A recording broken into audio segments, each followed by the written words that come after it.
Mr. Chairman, could you use your mic, please?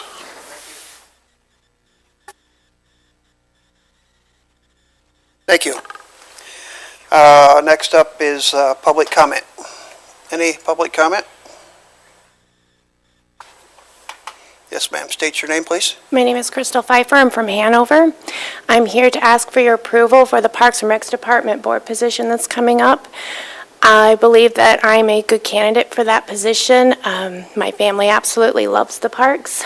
I have a great story that I think you all might have read through the email that I sent you on Friday. My family has raised 4 kids, and one of the great memories that we have is what we call park hopping, where on a Sunday afternoon we would get in the car and spend the day going from park to park. We would play at a playground, then get in the car and drive to another park, and it's something that is a dear memory of mine. I'm also financially conservative. While I believe in spending money to take care of our parks, I also believe that you should ask why the money's being spent, what it's being spent for, and how to spend it wisely. So I would be a good steward of that as well. And I just think that this is a great opportunity. Thank you. Thank you. Any further comment? Welcome, sir. Hello. Need your name, please. Aaron Dimmick. I'm a resident of the city of Jackson at 2002 Southwest Avenue. And I sent in an application to serve on the County Parks Board. And I'm a frequent user of the county parks. I was just on the Falling Waters Trail yesterday, did a 14-mile bike ride and enjoyed it greatly. And I feel like our parks are a big contributor to quality of life in the city and all over Jackson County as well. So I want to help support those efforts. My day job is the Public Information Officer for the City of Jackson, and I also recently started a nonprofit to support City of Jackson Parks and Trails called People for the Parks and Trails, so I'd like to use my government experience and my passion for parks to help Jackson County parks. And I would just like to thank you for your consideration. Thank you. Thank you, sir. Any further public comment? Seeing no further public comment, we'll move on to item 4, committee items. First up is 4A, the minutes, unless there's changes or additions. Support. A motion by Williams, supported by Pulaski. All in favor indicate by saying aye. Aye. Aye. Those opposed, the same. It passes unanimously. Thank you. Move on to 4B, our appointments. We have a few of them today. I'd like to try to minimize the time a bit. Upper Grand River Watershed Alliance. We have current members. Jeff Snyder has reapplied. Sheikha Singe has reapplied. Kenny Price has reapplied. James Seitz has reapplied. Todd Zeller has reapplied. Glenn Remington did not reapply. We have a Sarah Baumann that has applied for his spot. I would like to make... Chair, I'll move to... Support. Thank you, sir. Moved by Pulaski, supported by Snell. We'll move these to the full board. All in favor indicate by saying aye. Aye. Those opposed, the same. Thank you. You read my mind. Next up, we have Parks Board. Current member is Joseph Beeman. He has not reapplied. We have Russ Jennings, Aaron Dimmick, Kevin Lavery, and Crystal Pfeiffer that have applied for that position. Mr. What's the Chairman, board's pleasure? I'd like to recommend Crystal Pfeiffer. Thank you. Any other nominations? Mr. Chair, Go ahead, Darius. I'd like to nominate Aaron Dimmick. Okay, Aaron Dimmick has been nominated. Any further? Okay, we'll proceed to vote.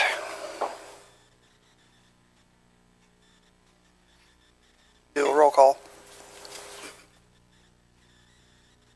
Yes, Mr. Chair. Commissioner Walls. Mr. Pulaski. Pfeiffer.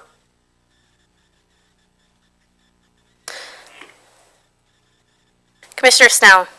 Pfeiffer. Chairman Duckham. Pfeiffer. Pfeiffer passes. Okay, the recommendation will be Crystal Pfeiffer to the board, full board.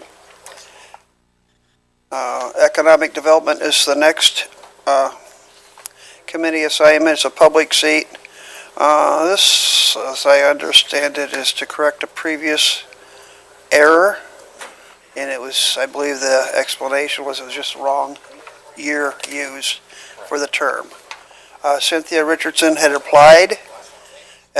We wish to reapply Cynthia Richardson, but we need to correct the term expiration date as March 31st, 2027. I'll move that.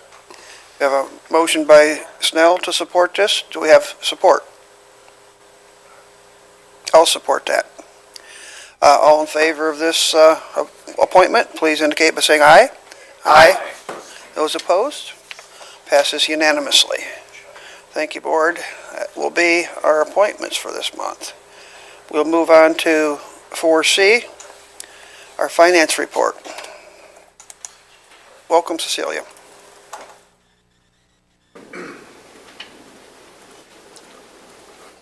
Good morning. Morning. So what you have in front of you is our first quarter financial statement, so March 31st, 2022. And as you can see from our benchmark, we're at 25% of our budget. Our year-to-date expenditures are below that. We're at 23%, and our average is actually 23.7. So we're looking good with our expenditures so far. And also our revenue year-to-date percentage total is 11.8.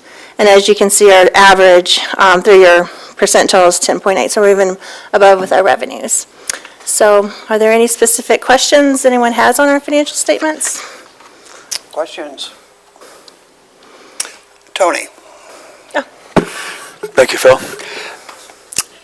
I had a couple of questions on, if you go to like page 3 of 6, I look at the percent of expenditures, or 25% of the way through the year. Miscellaneous non-department expenses are 41% of their budget. Right. And I have a note next to that that says that we have insurance premiums in there. So we have to pay our insurances like in 3 installments, and they're large amounts. So by the end of the year, we will be caught up, meaning that we just have to spend it more than 25% of our budget in order to have our insurance premiums renewed. But it is a budget totaled. That makes sense? Okay. On page 4, prosecuting attorney, child support, they're also at 41% of their budget when we're 25% of the way through the year. And that's the revenue. So that's actually a revenue. So that's actually good in the sense that they just have just received, they're a grant. And so. Okay. So. Again, these are revenues, okay. The Marine law enforcement is 103% of their Yep. projected revenue. Exactly. So Marine law enforcement, we receive 1 check for the year. And we've already received it. So we received, there's $37,000. So again, when you think about our budget, when you think about 25%, it would, in a perfect world, if we were receiving a percentage of our budget each month like that, everything would be at 25%, but it's not like that. So sometimes we receive checks up front, and it kind of evens itself out at the end of the year. Okay, yeah, I know we're not in a perfect world, that's why I asked for Yep. some of an explanation when they're Yep. not at the 20%. Yep. Thank you. No problem. You're Oh. welcome. Following on Tony's questions, we have a page 4. It's public elections. We're at 347% of our budget already, and we have 2 more elections coming up. Yeah, it was revenue. I have looked at that, and it was reimbursement for like printing costs is what it is. And it is revenue, Okay, but I did look at that. our budget for elections is going to be way out there. We missed it big. Yeah. Thank you. There'll probably be a budget amendment coming up. Any further questions? Commissioner Pulaski. Thanks, Mr. Chair, and I just wanted to kind of remind myself, we taxpayers pay taxes twice a year, once in February, once in September. When they're due. So I would think that I guess the question is, how much of our county millage comes in the February versus maybe the September? Right. So in February, it's our millages, so it's like our jail millage, our parks millage, animal shelter millages, all of those funds receive their millages in February. The general fund happens in September.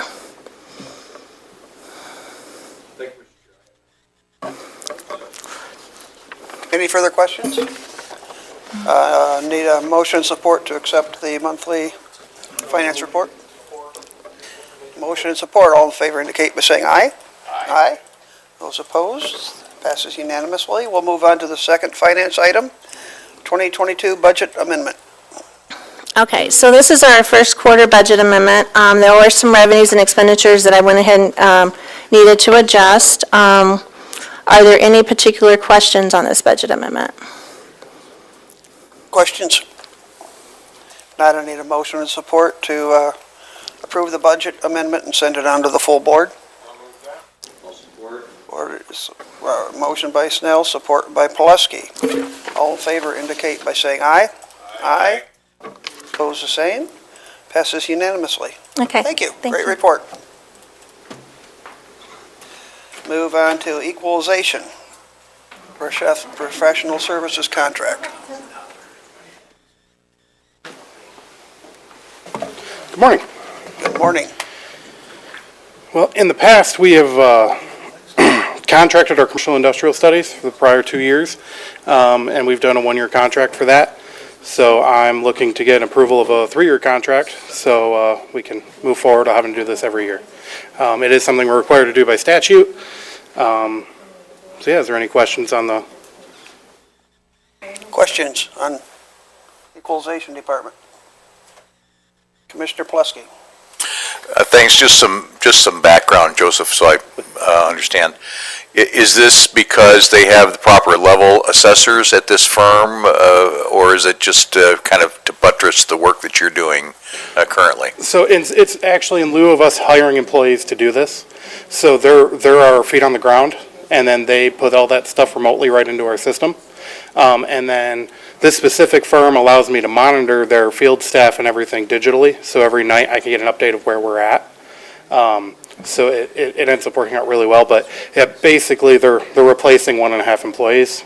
And at quite a less rate going the contract. It does save the county quite a bit of money going this route. And this is a firm we've used for some time, and I guess to be more blunt about it, it's not the firm that was established by our previous assessor. Am I right? It was. So. That's the real point. Oh, okay. I guess I was confused with the question. No. I love Ruth, but not what is going on. This is who she had recommended 2 years ago, which I believe at the time was CSZ. There was a separation, and now it's Assessing Solutions. So it was her recommendation. Full disclosure, which I do have on there, is my uncle is the owner of the company, but that is how I discovered that you guys were looking for an equalization director at the time. But yeah, he predates me being here. Okay. And because he is at a much lower rate, because he's the only one of the bids that we've received that specializes in equalization. The others specialize in reappraisals, so doing assessing, so they're a little bit more intensive than is actually required for equalization. So. Thank you, Mr. Chair. I'll move the adoption of, or the recommendation of the contract, sir. Okay, moved by Pileski, supported by Snell, to approve the contract. This will go to the full board. Thank you. All in favor indicate by saying aye. Aye. Those opposed, the same. Passes unanimously. Thank you. Next up, we have the Fair Semi-Annual Report. Comes Denise Fair. Good morning. Good morning, Denise. As every year, I always come up here because I'm the fun news. So I know you have a lot of heavy business that you're doing, but this is the fun little respite for you. Anyway, the fair that we are coming up on is going to be another fantastic year. I got to remember to click the right one to change the page. Oh, on the keyboard. Okay. We start off our fair season with the Beer Fest, which we are in our 12th or 11th year that we just were able to complete in March, which is back to the normal timetable. It was phenomenal because it was different this year. We held the entire thing in the New American One building, and there's several people here that have volunteered for it, so I know that they're aware what a great event it was. As you can see, we netted over $33,000. That is money that goes directly to our premium account, which funds our exhibitors for the ribbon awards, the monetary value to those ribbons. So it doesn't, we're not quite at 100% that this doesn't fund that, but we are getting closer and closer every year. So this has really been a wonderful event. And, you know, the Beer Fest started because it's all about agriculture, and that's important to us. And so we also get a lot of support from our ag folks that have volunteered for me. This event takes about 200 volunteers to put on correctly.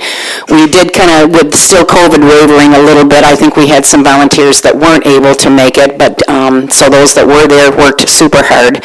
Correct, Commissioner Bear? You worked super hard. But anyway, so it was great. And these are just some pictures that are always fun. And you can see down in the corner, we have an ice carving, and we have done that for the last few years. And this year, it lasted forever because it was the coldest day in March. We had food trucks out on the patio, and we were kind of concerned that people would be too cold to even go out there. And it was a little slower for them, but the ice carving was beautiful. I wanted to put a couple slides in here about the MDARD grant work that we finally completed. So if you're out on the grounds, you can kind of take a look. You'll be able to see all the new concrete patches and areas that were installed to improve the experience for our ag folks that are down there. The one on the left-hand side of the screen is right outside our swine barn. And that was in desperate need of some correction with drain work and that type of thing. But they're in several different areas on the ground, so we were super excited about that being done. And Jack McLuhan from the park staff is really who oversaw that, and he did a great job. This is just a couple other areas. One is on the right is right there at the open arena for the horse people that really appreciated that drain being corrected over there. And then on the east side of Gumper Building. And this is right outside of the old event center. And Fair Week this year is the 7th through the 13th. We've got an excellent lineup. I've been very, very excited about this. You know, last year was kind of a dark year with Skinner canceling last minute for us. But part of what that ended up causing was one of our biggest shows that we've got so far. We're kicking off the year with the week with Larry the Cable Guy and Jeff Foxworthy. And then Monday night is Collective Soul and Switchfoot. But so far right now, our biggest show is Hank Williams Jr. And he's being opened by Granger Smith, who's also an alter ego called Earl Dibbles. So if you're not familiar with that, you should Google it. It's quite fun.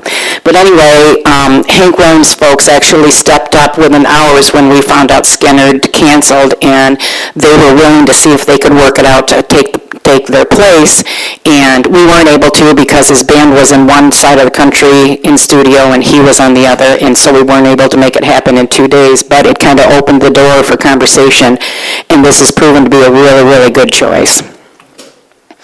And we always have our great, what we call dirt shows. We've got our monster trucks are back. We're doing that, we're doing that right after the Hank Williams show. So our folks will be on the track along with myself until about 1 a.m. tearing down chairs because I've made the mistake of putting monster trucks in there instead of a show that we could have a little time to. So I'm looking for volunteers if you want to come help do that. That's great. But we've got the rodeo back and our demolition derby, which is always a great way for us to end our week. We always do really well with that show. People just love to see crashes. This year we've got a few new things that we're doing. We are actually going to change the layout slightly from where we used to hold our stock trucks, which are the stock vehicles for the food vendors, and they always parked right at the east end of Keeley, of the old American One Event Center, and it just wasn't a real good fair scene from Ganson Street. So we have now relocated them, get in the process of doing that with some electrical and a little bit of water work. We're putting them along Blackstone Street. They're in our green space, which is on the west side of the grounds. So I think that's really gonna make a big difference. And we're looking, I've got an act I'm putting in front of them, so when you're walking out of the new main entrance to the fairgrounds, which is through the old event center, then you're gonna see Carnival the minute you walk out on the grounds, so that'll be fun. And we're gonna add an inflatables area with a bunch of picnic tables at the south end of the new American One Event Center, kind of a free area for families to just kind of take a little respite with their young kids, to be able to just kind of relax and have a nice place to picnic. And that's a really beautiful green space, and it's got some nice big trees in there. But one thing, before I mention this, one thing I didn't put in here, we are going to continue to do our Special Needs Day this year, and we've got some great folks that we worked with in the community that kind of helped us put that on, and it was extremely successful and really a joy to participate in, because we had a lot of really, really happy kids. It allows folks to come in a couple hours before the fair opens to the public and be able to kind of have their own space, to be able to do everything else everybody does, but kind of at their own pace. And we've got some special programs that the 4-H kids do for them with some animal exhibitions. So yeah, we're gonna continue to do that and make it grow, working with this committee. As a matter of fact, I'm meeting with them in a couple of days in the evening. But excited to announce that we've got Here Come the Mummies coming back. They will be here on the 20th of October. I can't tell you how much you all need to come see this group if you never have. I've had them twice before. They are phenomenal. It's kind of, the type of music is just kind of a collection of, I'm not even sure what to call it, but they're all dressed as mummies. They're studio musicians from Nashville that are not allowed to disclose their identity, so they never are out of costume. But I've had them down in Barn 3 of all places. In the first year when they came in the back gate and saw the venue they were playing in, I can't tell you the words that they said, but they were not happy until they got in and did their sound check, and it was fantastic, and we had a great crowd that loved them. They were kind of a cult following, so I mean, these guys are wonderful. So if you're not doing anything on the 20th of October, either come down and volunteer for me, or come and get a ticket and come to the show. I can guarantee you will not be disappointed. And it is an adult, it's really, the lyrics are more geared toward an adult crowd, so this is what, but it's very, very fun. And they're on Q106 all the time. They've been doing that for years. And again, another shout out for our volunteers. I would, for the fair, if it's a good year, we have over 125 volunteers that do a number of different jobs. And so if there's anyone in here interested, I know a lot of you have already driven shuttle for me. I would like you to continue doing that. I can see Commissioner Pileski's head shaking. I know I can count on him. But we do all kinds of things. Take tickets, usher, stamp hands, serve beverages, and it's a twofold. If you're doing something in the concert venue, you get to see the show. So please share it with friends or family or constituents that would be interested in volunteering. We do have a form that will be up on our website, and we'll certainly get them included in our program. And actually, I have Tammy Bates is taking over my volunteer program this year, and I'm excited about that. She actually brought in a group of girls from Jackson College last year, and that's who tore down and set up the chairs for the concert. Now, we're talking 2,500 to 2,700 chairs, and these girls did it in record time, so I knew she could certainly coordinate a group and get a really important job done, so she was happy to jump in for Fair Week and be my volunteer coordinator. I'm happy about that. And any other questions?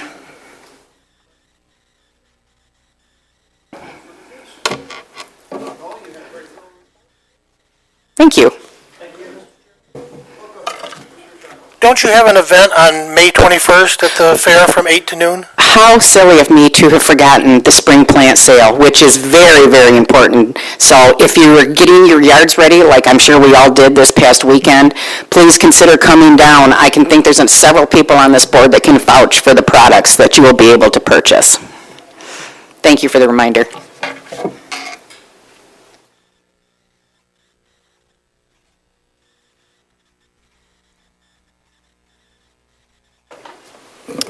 Good morning. I'll just hit a few highlights from the attachment and board docs. So Cascade Falls, today is actually the 90th anniversary of the Cascade Falls. So back on May 9th, 1922 is when the Cascade Falls opened for the first time in front of a crowd of 25,000 people. So we've got several things we're doing this year to celebrate that all throughout the summer, the 90th anniversary. But so we had $200,000 in our capital budget this year to go towards improving the falls. Just wanted to give an update on where that's at. We did work with the engineering firm that completed the inspection report 10 years ago or so to update that and to recommend how to best use those funds. We put that out to bid. It's mostly concrete work is what's really needed, stairs and spindles and railings.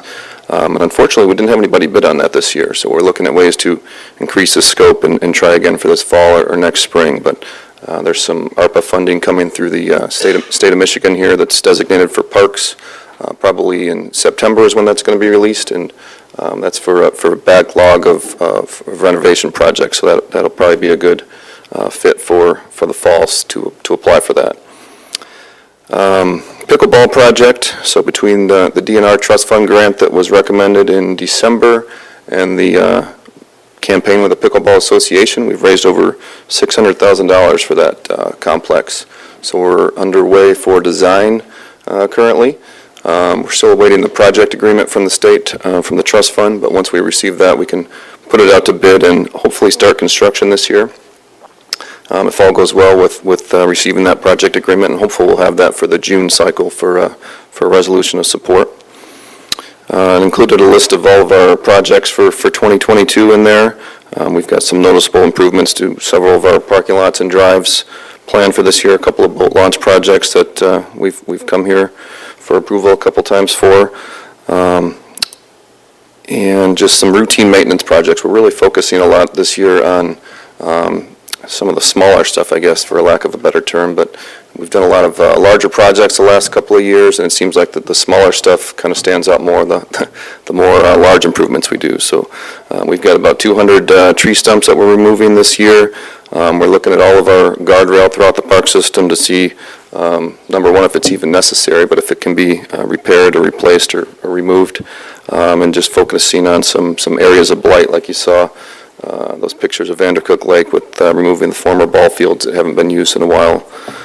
And then finally, American One Event Center. So other than New Year's Day, I think we've had at least one, a lot of times 2 or 3 events every weekend throughout 2022, and then several events throughout the week. So we've been real busy over there, which is typical for this time of year, typical really from September till the end of May. So just a lot of good things going on. So happy to answer any questions.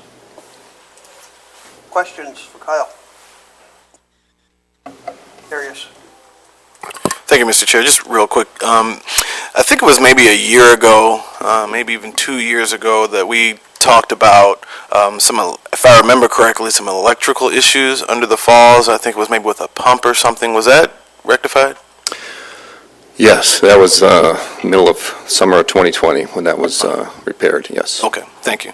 Thank you, that's all I have, Mr. Chair. Thank you. Commissioner Williams, any further questions? I have one. Ballpark, what are you needing to correct the concrete issues you're having on the falls themselves? Well, the concrete, it's probably over $1 million, I would say easily, yeah. Okay. So what we put out to bid this year was about $200,000 worth of work, and it was really just the first 2 staircases at the very bottom of the fall, so the base of it. So it was going to be some good repairs, but it didn't stretch very far, I guess, those dollars. But And that was because of no bids?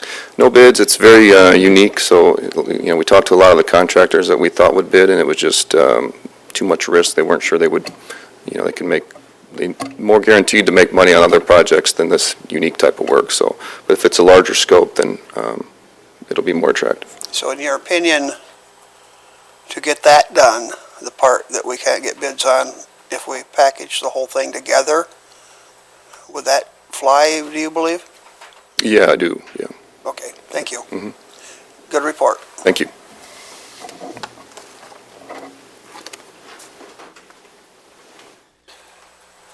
Next up, we have facilities. The man, hello, Rick. Morning, Mr. Chair, Commissioners. In front of you, you have a proposal to use ARPA funds, transferring $200,000 to the animal shelter project specifically for the HVAC equipment. With ARPA, remember, it had those different categories, and to keep things clean and to keep our auditors happy, we set this money aside so that we could transfer it in once the project was underway. So that's why I'm standing here before you today, asking for this transfer. You're saying it's pre-approved, pre-authorized, we just need to release it, Yes. basically. Need a motion and support or discussion? Okay, moved by Snell. I'll support it. All in favor indicate by saying aye. Aye. Those opposed, the same. Passes unanimous. You have it. Thank you. Thank you. Next up, we have the Cascades Park Hydrological Study update. Welcome. Good morning. So I will turn it over to Amelia to do the presentation, and then we will answer any questions. Mike is not able to be here. He's the consultant that's been working with us from the start. He had prior commitment to this meeting, but he apologized for not being here, and we will get started and answer questions after. Thank you. Good morning, everyone. Okay, so we're here this morning to give an update on the Cascades Hydrology Study. I believe most of you have seen a similar presentation and various iterations of this project, but here we are to get a comprehensive understanding of where we are today. All right, so for anyone that is unfamiliar, this is Cascades Park, or Sparks Foundation County Park. This also includes the golf course just southwest of the lagoon area. We started getting reports back in 2018, I believe. The Fix the Lagoons resident group came into being, reporting basement flooding issues in the northeast corner of the park, where we see that yellow house there labeled Douglas Street. That's where we were getting the most reports. So because of jurisdictions, we had to create a partnership between Jackson Parks, the city of Jackson, and then JCDOT worked as consulting with the engineerings that we have. So we've been working together. There have been different funding that has been coming from those three parties to get this project going, to make sure that we're doing our due diligence with these residents and seeing where we are with the park and its function. So we've been considering this phase one of our project, where we've been trying to understand the impact that the discharging features of Cascades Park have on the lagoons areas, and then providing recommendations to parks boards, other government parties, and then the residents as to different solutions that could be put in place to hopefully mitigate the flooding that they have been seeing. So this photo, I will admit, is not a great one. It gets fixed previously, or subsequently, apologize.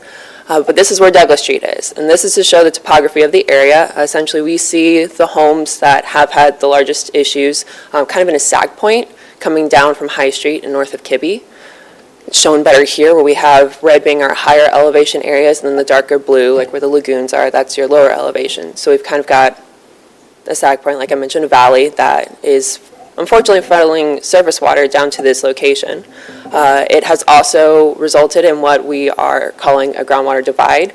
That's going to be, hopefully going to be pursued a little bit more closely in phase two of the project, trying to understand how groundwater breaks in the area, where we're seeing groundwater going to the west at this point, but then also to the east, and any potential solutions that we're implementing, how that could be impacted, and different considerations that will have to be made as a result of that. So these are the three features and the stars at the park. We've got Hobo Fountain as that yellow star. Next, we've got Cascade Falls, and then the splash pad. and those have all been the identified features discharging to the lagoons. And then the aforementioned plate that's been a hot topic amongst the government and the residents. Essentially what that is a corrugated steel plate that was put in front of the discharging culvert coming from the lagoons. There have been some debates of when it was originally placed. However, we've got pictures from the Drain Commissioner's office showing that in 1989, we have that steel plate in front of that culvert. So going from there forward, the surface elevation of the lagoons had been maintained at that level, and other factors like urbanization, decreased pervious surface have contributed to a rising lagoon level. And if anyone needs any more proof than the date, I would point you to the haircut. So good luck. Before my time, but anyway. So to make sure that we have a comprehensive understanding of the area, we wanted to make sure that we acknowledge the surface geology so that those first several inches, feet of ground material that water would be moving through that could be impacting these residents. So what we see, okay, good, it shows it better there. Okay, what we see in these darker brown regions, that is moraine, that's poorly sorted glacial material where you see clays mixed with sands, mixed with gravels, mixed with boulders that get dumped by glaciers as they move. Now this lighter tan yellow area, that's outwash. So as glaciers melt, they convey sediments, so that's your better sorted material, that's your well sorted material, your sands and your gravels. So water is more able to move through these outwash areas and is restricted in these brown areas. So as we see it here, there is a bit of a sandwiching between these moraine areas, these till areas, that's funneling water through the outwash and then eventually to the drainage area in green, which are the lagoons. So we'll go through just a basic overview of hydrology, make sure that we're all on the same page, but watershed. It's jargon, but the principle is pretty simple. You have areas of high elevation, water comes down, it's going to break one way or the other. Now, depending on which way you break, you go and collect into a surface body of water, and that is your watershed, wherever those top peaks collect into a single body. So we have our watershed, the Cascades Lagoons watershed, drawn out here. This includes the junction with the McCain Drain there at the southwest. Overall, this is about 685 acres across the park and the golf course. Okay. And then if we can go back just one step further, 5th grade, in case anyone has forgotten the hydrologic cycle or the water cycle, these are all the different components that we had to make sure that we were accounting for as far as the lagoon system. Rainfall, groundwater flow, how that gets to your surface water, your collection. We didn't pay as much of a nod to precipitation and condensation because those aren't the problems we're seeing. Sorry, not precipitation, evaporation. Apologize my terms. Anyway. Okay. And so to better understand how this groundwater was moving, how it was getting to lagoons, and quantifying that in addition to surface water volumes, we installed groundwater monitoring wells throughout the area. And so the goal of those was to understand the direction of groundwater flow and see how those levels were changing throughout the year based on park operation, rainfall, season, what have you. And so this is an image of those wells that we installed throughout the park. There are 30 of them currently. To be sensitive to the proximity to the wetlands, we hand installed all of them. About 5 to 15 feet deep depending on where we hit groundwater. And this box here in the northeast are the wells that were specifically geared towards the residents, making sure that we were getting more resolute data, making sure that any of the homes that supposedly had groundwater issues were in this mapping of groundwater levels, and so we could try and understand better why they might be having the problems that they are. So some vernacular has been thrown out previously. This is just a quick tie together of what that all means. So throughout this project, we've been largely concerned with the unconfined aquifer because that has been the source groundwater for the lagoons. All that means you've got water that permeates from the surface as it rains, seeps in, gets stopped by some sort of clay layer, rock layer, eventually it's heading over to the lagoons because that's your area of low pressure, water's lazy, it's going to want to go where it doesn't have to expend energy. Now we do have areas, a couple of wells throughout the area that do appear to react to confined aquifers, so that meaning that we're puncturing through that clay or rock layer. So kind of like when you have a soda and you stick a straw in the lid and that liquid level pops up above. That's where we're getting that pressure equalization, that energy equalization. Not as much of a focus here, just because, like I said, the unconfined aquifer is what supplies the lagoons, and is what going to ultimately be impacting the residents, but just so we're all on the same page. All right, and these are what our groundwater monitoring wells look like throughout the area. They're all flush mounts to try and be as minimally intrusive to the residents and to the parks. You can mow over them, you can walk over them, you're not going to trip in them. So safety and aesthetics, all good to go. But effectively it is a PVC pipe that is stuck in the ground. Bottom 5 feet is slotted PVC to allow water to come in. It's all backfilled with sand, so you've got higher permeable material so that water can pretty much do its thing, equal out to where you would see it in the rest of the ground. So that's where we were getting measurements from, seeing how deep below surface we are, and then getting the elevations of all of these. We can subtract and get that water level elevation. All right, so then getting into the data of it all. So we had all of our wells installed by July 1 of this last summer, and this data is representative of the wells immediately by the residents. It doesn't include all 30 of the wells, just because elevation-wise, it would skew our understanding of where our groundwater was and how that could be impacting the residents. If we're getting data that says it's above the tops of the homes, then we've got other issues to worry about. So that's why those were taken out. This is worried about the ones immediately by them. So we see here that as we're going throughout the season, just based on observation, we've got higher ticks that came with higher rainfalls. Not too much of a surprise, but it was pretty strong, especially as can be seen on August 12th when we had that pretty significant downpour, that 3.8 inches of rainfall. We've got a larger tick up there. Sorry, I'm getting ahead of myself. I didn't explain what all these lines are.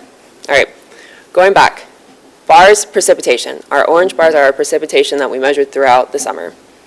We've got this lighter blue line. That's the average groundwater around the residents. The darker blue is the Cascade Lagoons elevation. And then this pink purple line, that is the plate elevation, the top of plate. So anytime that we would see lagoon levels above that plate, we would get flow over the plate. So that's how we were trying to understand how the discharges from rainfall, from the parks features, what that meant for the whole system. So back to data analysis. So like I said, as we go throughout the season, we're seeing higher upticks with precipitation. Now, being the summer, there were some other outstanding circumstances last year where Hobo Fountain, being one of the larger discharge features, was not on, so that we could get a variable frequency drive on it. But this still is representative of the Cascade Falls operating and Splash Pad operating. But we wanted to get holistic data, so we continued monitoring throughout the rest of the year. And similarly here, as we're going out, groundwater is still maintained high. We didn't see a drop because everything shut down. And then as rainfall continued, we still were seeing these upticks of groundwater levels, even as we got into our fall-winter months. And then again, these last couple of months, we went out and we got daily data to see if we could kind of get a better understanding of how the wells all relate to one another. If we could find a beautiful coefficient that related well X to Y by whatever. Unfortunately, we weren't able to come up with that beautiful number in such a short period, but if we continued this for a couple more decades, maybe we'd be so lucky. But nonetheless, again, we see here average groundwater level. We get upticks with rainfall as we're getting that melt from all the snow. Everything is coming back to life. The ground is thawed again, so we're getting some conductivity through there. So what we're seeing here is not outside understanding, but then to make sure that we are clear of it, Hobo Fountain, our largest discharger that was off this last year, that came on again April 13th. So we've continued monitoring groundwater to see what part that plays, but so far we have not found a significant change. But like I said, continue to monitor to make sure that that is the case. So to compare apples to apples, because I know that that last data did not show the park discharges themselves, if we can imagine lagoons as a bathtub, and rainfall we can measure in depth. So you get your 3.8 inches of rainfall, it's coming 3.8 inches. Now normalizing that with park discharges. So the gallons that we get from that averaged across the 42 top acres of the surface lagoons. This is the depth that is represented here. So again, throughout the year, we're seeing that last summer, we got 16 inches of rainfall comparatively, we got 9.8 inches due to park discharges. So the rainfall is adding more volume than what we saw from the park features. And then putting everything together on the same slide, once again here, we're seeing that average groundwater still uptaking with rainfall. We don't see as significant of changes due to the park features running. These are these dark blue bars here along the bottom. If the park features had more of an influence, we would have expected to see a more steady of a rise as it had a more scheduled operation throughout the summer, but that was not the case that we saw here. And I will point out that this higher point that we see here at the beginning of September with these blue bars, that is when Hobo Fountain was on for a couple of days last year for a wedding, and that's all that is, making sure that we acknowledge it.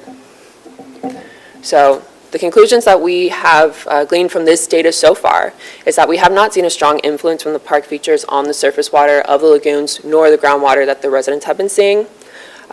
We do see, though, that they are highly reactive to rainfall. And so there is an understanding that, as I mentioned, the plate has been holding back and maintaining that surface elevation of the lagoons. If that were to drop, we could drop the surface water elevation of the lagoons themselves, which could possibly also allow the area to drain better, and maybe they wouldn't see, the residents wouldn't see the issues that they have been seeing. Granted, that would require additional analysis to make sure, one, that we're not shifting that groundwater divide too much, because there are areas of reported contamination just northeast due to the gas stations that are there. We have been trying to get into the Eagle offices and get hands on their files to better understand what implications would be by possibly shifting that groundwater divide, and then also just getting their take on the geology of the area so we can understand better how that groundwater would flow. So there's other analysis that needs to go into that, which is then why we're recommending for a phase 2 hydrogeological study ahead of removing the plate, just to understand really the potential implications of just dropping it. Because then there's also too that with these homes having sat on such saturated soils for so long, that if we possibly remove that void space that's underneath these homes, that we could also cause additional settling. So over these years where they have been lifted up, they would then settle back down, possibly causing additional damage to the homes. And then, like I mentioned, just understanding that groundwater divide and how that could be affected by dropping or lowering the plate, if that could potentially pull contaminants that have been flowing elsewhere from the gas station into the lagoons, and then maybe into the residents' homes. That's something obviously we want to avoid. But then all this has to do with the park, and so there has to be future plans put in place about the park vision, trying to understand what the ultimate goal is, coming up with that golf course management plan of what they want things to look like going into the future. As Kyle mentioned, the falls themselves are 90 years old. The park's been around for a long time, and so have to keep updating, understanding what's going on. And then, as noted here at the bottom, a motion was made to come up with these different options as far as future plans for the park at the last Parks Board meeting that will now be presented at the next Parks Board meeting. And that's all I've got for you. Just a memory of where we came from, 1932. Thank you for your time. Absolutely. Thanks, Mr. Chair, and I think my questions or observations are just to make sure I understand what we're looking at. Thank you. I'm looking at, for example, this is the most recent, it's slide 21 of your deck, to make sure I understand what I'm looking at. I understand the elevation of the plate. At what elevation, do we have a view of at what elevation the basement problems begin to be an issue for the residents nearby? Sure, we've been pulling that as just what that bottom basement elevation is, as far as when we see surface water elevation, and then when they start to see problems, we don't have that. Unfortunately, there wasn't a lot of response of record from the residents of when they were starting to see problems. I've got general time periods, but nothing specific, unfortunately, to tie it to. Yeah, I was just curious to know, you know, we know what the plate elevation is. At what elevation would it be? I mean, I realize you haven't got the data, but to know when you start to get complaints. But what you're saying is they have not been reliable reliably reporting when water is a problem in their basements? Is that what it is? That is true. So we've been working off of the assumption, because we do have a basement elevation in the area of, so if the lagoons themselves are typically around 979 area, we know that one of the basements is at 982.5. And so we know that if we see groundwater in that area above 982.5, that likely we're also seeing basement issues. Okay, so when I look at this particular slide, then most of it is above 982.5. So I guess what that means is whichever basement is at 982.5 is probably having, I'm looking at March through April. Thank you. There it is. Sorry, yes. Most of that is above 980, I'm sorry, you said 982.5? All right, all right. So it does spike above that, but not all the time, I'm sorry. That's okay. And the Hobo Fountain is on pump, it's not naturally flowing, right? Correct. Okay. It is on pump. All right. Thank you, Mr. Chair. I guess hydrology is not my forte, but thank you for If there's anything presenting else. the report. Thank you. And hydrology is certainly not my area of expertise either. So I just want to just make sure that I have a few things understanding here. So I guess just to sum everything up here, just to be courteous of time, we're looking at so at the end of the day, we're looking at to see if by chance removing the plate, what that does to the groundwater, excuse me, correct? So, but before we remove that, we're going to move forward with phase 2 to figure out what happens if we pull the plate. Is that, am I understanding that correctly? So currently, we're coming up with recommendations. There's various recommendations that we're working with the administrator controller on that he'll report back on June 1st to the Parks Board. That is one option. And yes, we feel we have to do that study, which Mike is the specialist in that, and he's doing it for free. No, yeah, not Mike Overton, Mike Wolchinski, thank you. And he'll be completing that, the majority of it before that June 1st. So he'll have a good understanding about the contamination in the groundwater divide and the saturation of the soils around the house, and whether if we are able to reduce the saturation, if those voids will cause more damage to their houses. So he's doing that. It is in our recommendation to do that. All the other various recommendations we're making to the board to consider, that is one option. Okay. And so are we looking at what could possibly be done in the event that we cannot pull the plate? Yes. Okay. Okay. And then has this information been shared with Eagle at all? Eagle? I mean, we've been talking with them sporadically throughout this, looking at the permitting process for the dredging when the money came, so they're aware of everything, yes. We're in the process of looking into all the different permits. We know the majority of it, but what would be needed for each different recommendation. So they will be brought back into the loop after we've had these series of meetings. Okay. And then have the residents, well, particularly the residents of the Douglas Street area, have they been aware of this, of the results of this?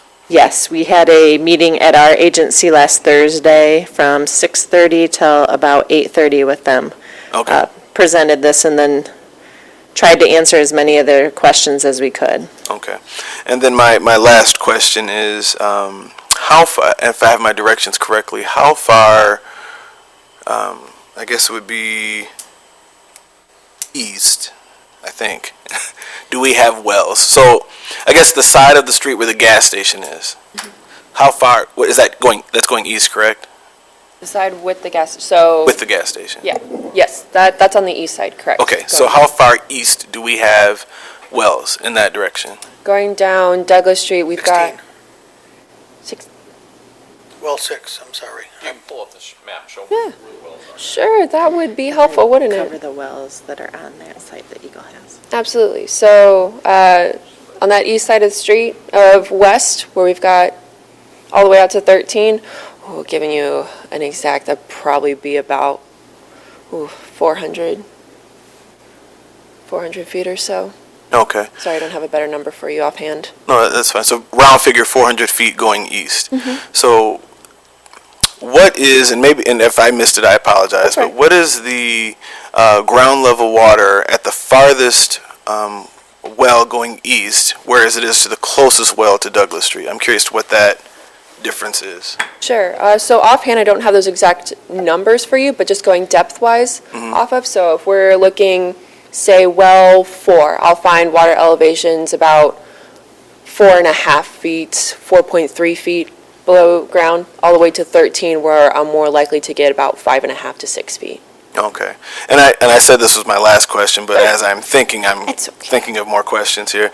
So I'm noticing that the lagoon's water level in connection with the plate level is roughly the same. Am I understanding that correctly? Roughly the same, yes. Yes, Okay. which goes back to that understanding that the plate is one of the factors that downstream control that's maintaining the lagoon's surface water elevation.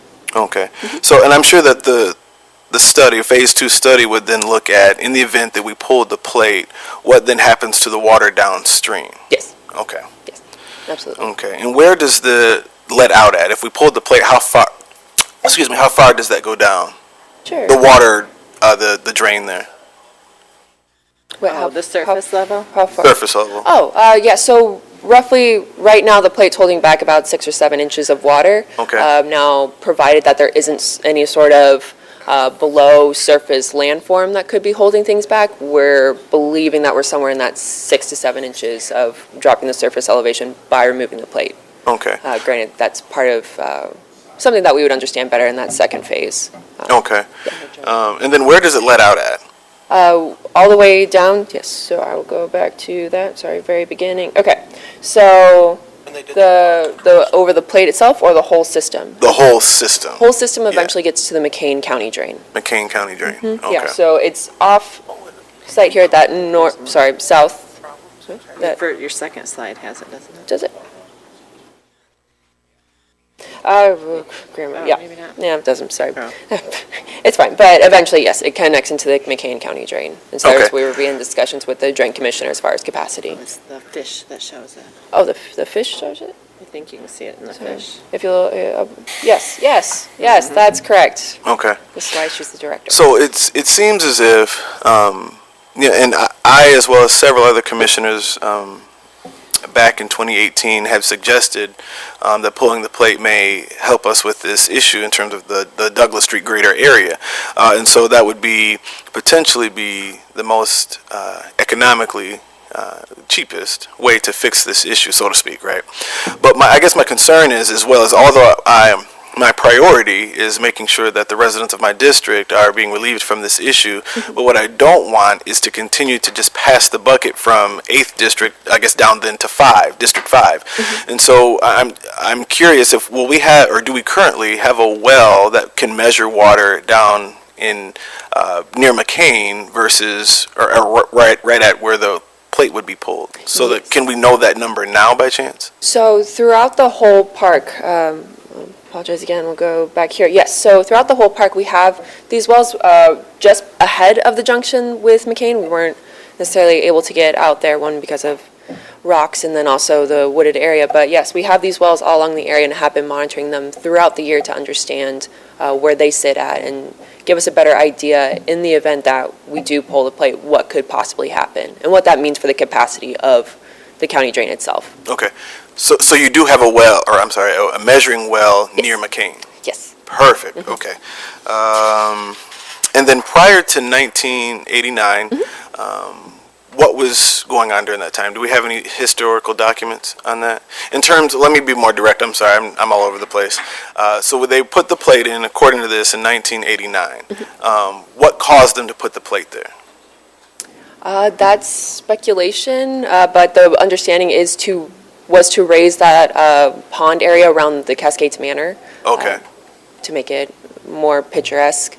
Of course, then there was other functions going on throughout the golf course to create various features there that over time, surface water likely was built up as more and more downstream control measures were put in place. Okay. Do we by chance know if our drain commissioner has any minutes to repeat that, or to record that from 89? Because he was in office at that point, is that correct? Okay.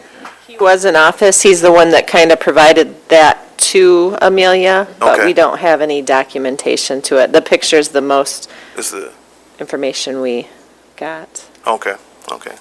Well, thank you, Mr. Chair. I have nothing further. Thank you for this presentation. I was hoping to be at the other meeting that was had, but I had an engagement that took me out of town. But I'm happy to finally see the results of the study. I know it takes a while, and data can sometimes take a while to get, and then also to interpret. So I'm just appreciative of your work, and I'm just glad to have you here in Jackson County. Thank you. Nothing further, Mr. Chair. Thanks, Mr. Chair, and I beg your pardon. Oh, go ahead. Let members of the committee speak. Sorry that I didn't remember this question before, but a gentleman of my acquaintance, being my father-in-law, reminded me at some point that there's a city, I don't know if it's a sewer lift station or some kind of a pump near the intersection of Grinnell and Gettysburg, that he avers was turned off at some point, and later on some of these flooding problems began to be problematic. Has there been any view of whether that has any effect on the ground level water studies you've done? So I've tried to look into documentation of that lift station. Thank you. I've tried to look into documentation of that lift station. I have been unsuccessful to this point. However, what we have been seeing is that the surface elevation of the lagoons maintained by the plate. So in the case if there were a pump station, if that had restricted flow from the lagoons, that could be possible. But however, we have not been seeing that in place at this point. Obviously, like you mentioned, if it's there, it's decommissioned, but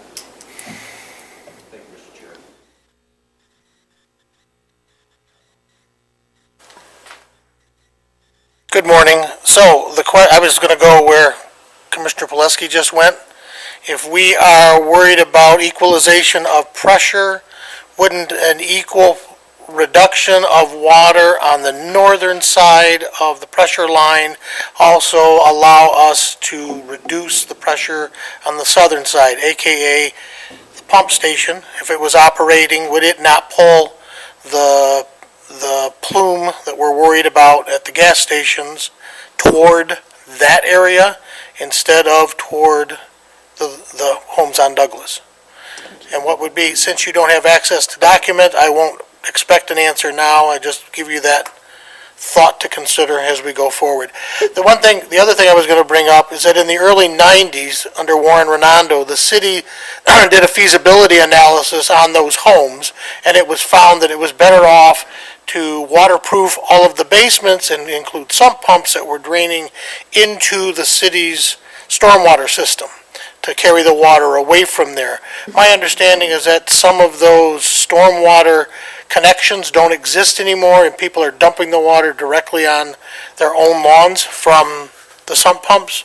And is there an opportunity to move that water back into the stormwater control system so that way we can help keep those basements dry by removing local pressure on those basement walls? well, as of last week, one of the more concerning connections that we were worried about was made. So that sump pump is now draining into the city storm sewer. Yes, connected into the catch basin at the edge of the property to drain eastward, luckily not to the lagoons. However, the question has been posed by the residents, those further away from that catch basin, how would they tie into it? So that's a discussion that, sure. Yes, yeah, absolutely. Yeah, create a conduit for it. Yeah, absolutely. But then we have also been recommending to the residents to make sure that gutters are up to date, sump pumps are operational, direct away from homes.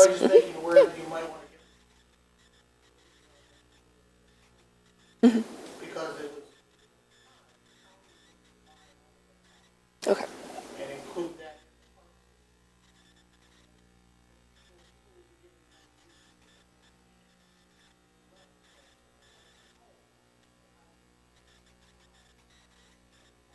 Sure. Okay.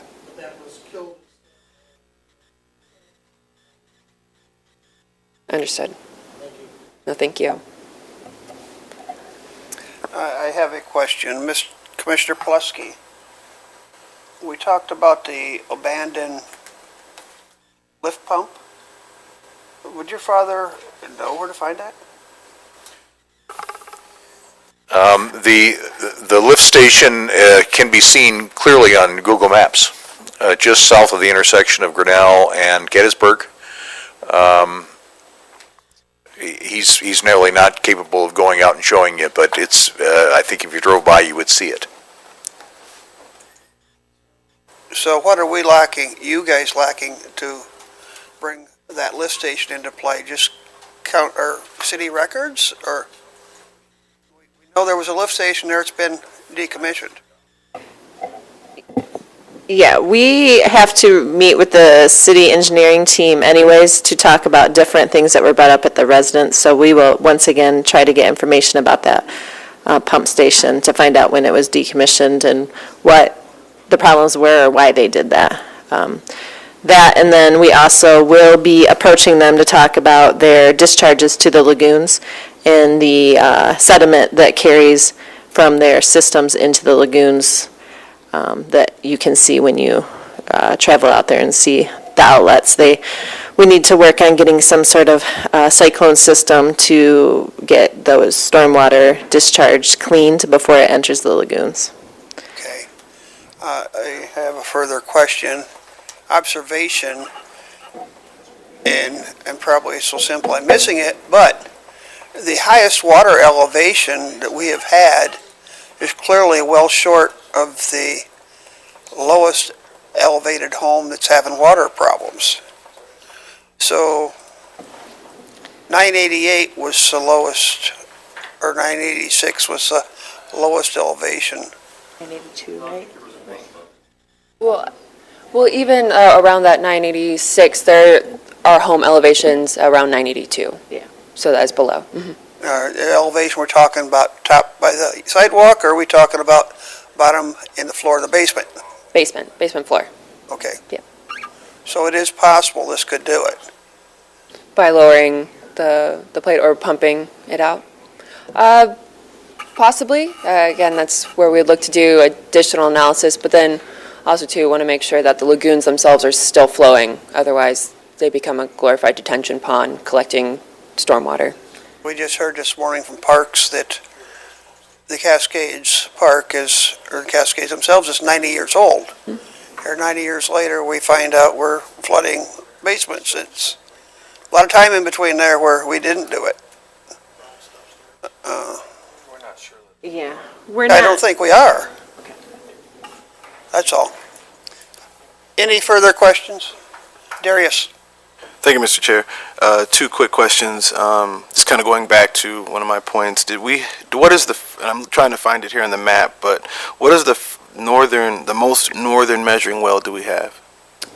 So northern for Whole Park is 22 or versus well 6 by the residents. So 6 is the most, I'm sorry, northern going down West Ave. 6. 6, okay. That is your most northern. And then my last question, do we have funding for phase 2 of the study?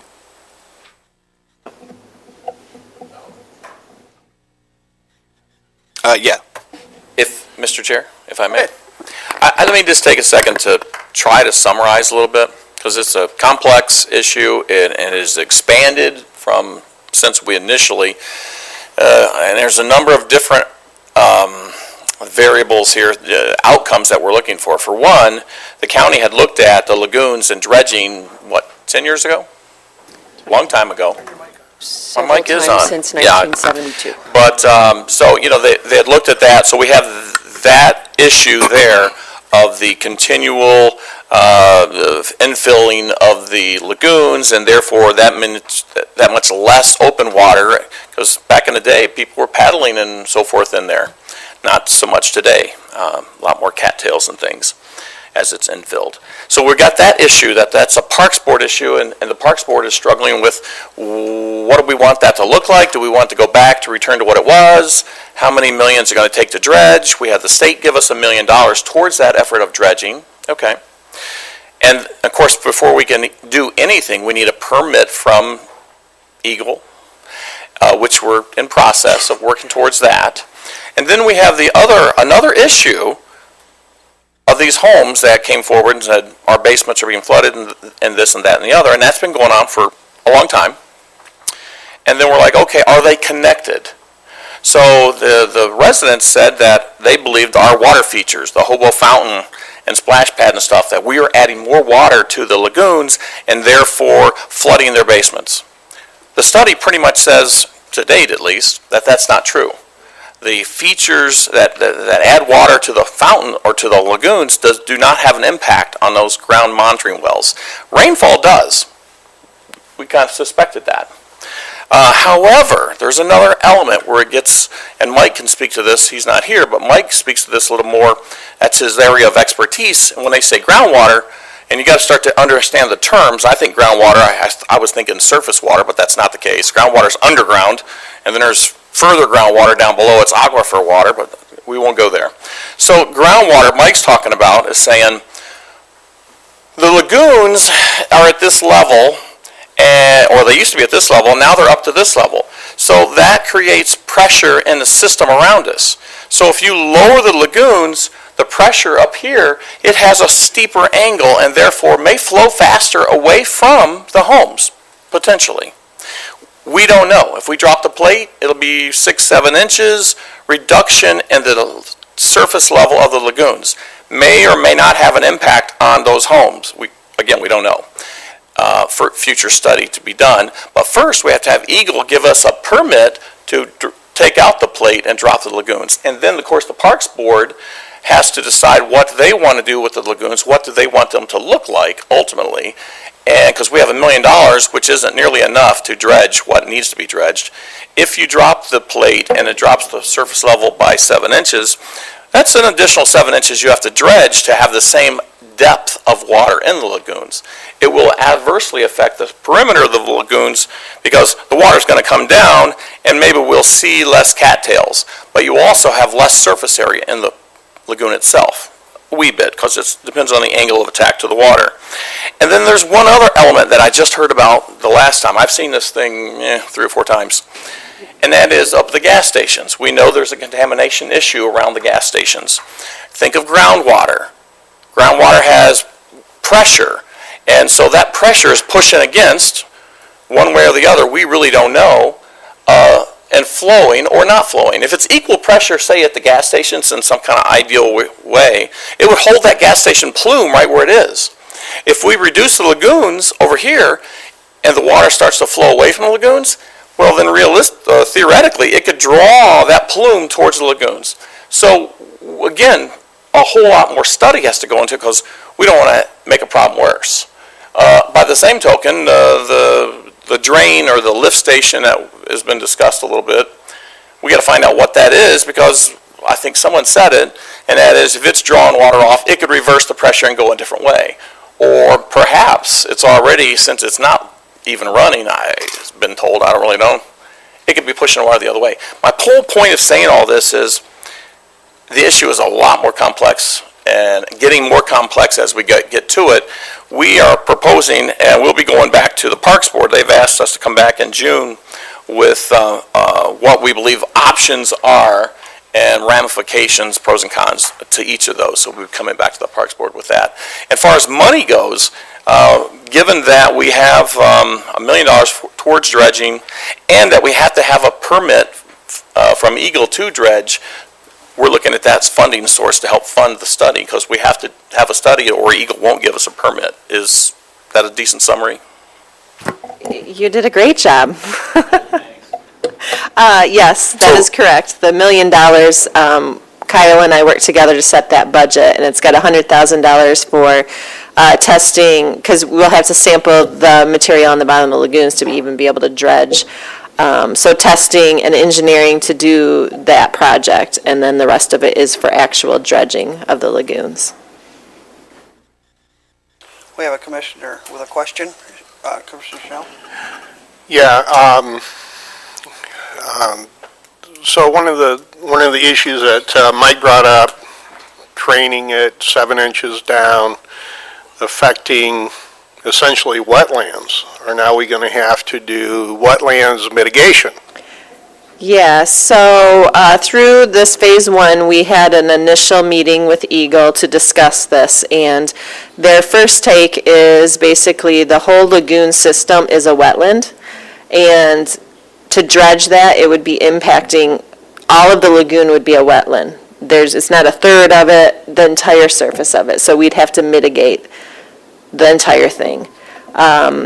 I was recently appointed to the Wetland Board for Michigan, and I have a close friend that I've worked with for years that left Eagle and is now the manager of the Wetland Board, and she's going to help us through that process. She thinks we can get it down to about a third of that, so we're hopeful.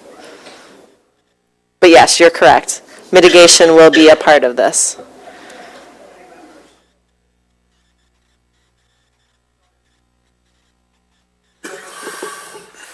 Thank you. The conclusions that I've come to from this study is the park water features are not impacting these people's basement. That's been verified. The city stopping pumping out of their pump station and the city apparently breaking up their previous stormwater drainage system probably has a much bigger impact on these basements flooding.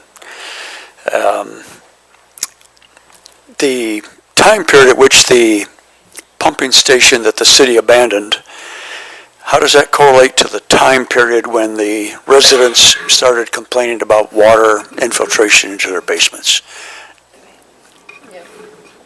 We don't know the answer to that question. When you said the city breaking up their storm, what did you mean by that?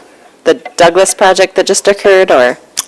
I think it was said earlier today that the stormwater drainage system that had been laid out many years ago is no longer continuous. It's been interrupted, it's been excavated. The complete extent of the stormwater drainage system is not there anymore, according to an earlier statement today. I don't know. Do you know? I'm not, Mr. I don't Chair, think we may read I? it that way. I don't want to give anyone the impression that I'm speaking from any authority, and what I had was completely anecdotal, or perhaps even apocryphal. So I wouldn't place any credence whatever in what I had to say about that lift station. I simply asked whether it might have an effect on what was being done. So please, please, please, do not lend any credence to, as I mentioned before, my lack of hydrology experience. Thank you. And we will definitely look into that. I think that's the only item that is not in existence anymore. They've redone different drainage, stormwater drainage along their roads, but I don't think removed any.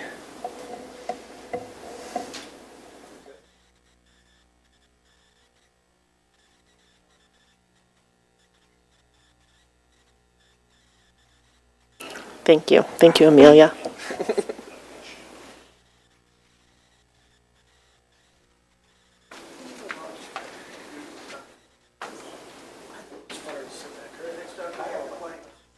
Move to pay the claims. You have a motion and support to pay the claims. All in favor indicate by saying aye. Aye. Those opposed, the same. We're going to pay the claims. There are no other minutes. The reporting schedule next month is, I got booted out of my program. It's for your viewing? Okay. Treasurer report, quarterly. County clerk, semi-annual. Equalization, semi-annual. So we return to public comment. Any public comment? No public comment. Committee member comments. We have none. Meeting adjourned.